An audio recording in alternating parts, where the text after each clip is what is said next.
Welcome to Fix Your Apps.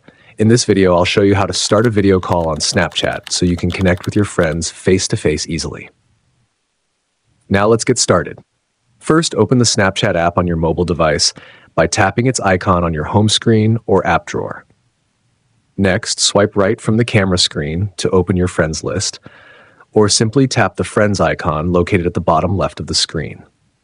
Find the friend you want to video call by scrolling through your list or using the search bar, then tap on their name to open the chat window. In the chat window, look for the video camera icon and tap it to start the video call instantly.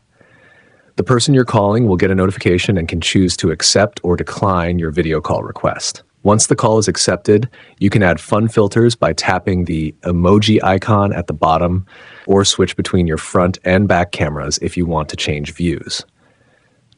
Thanks for watching, and don't forget to subscribe to Fix Your Apps for more easy tech tutorials.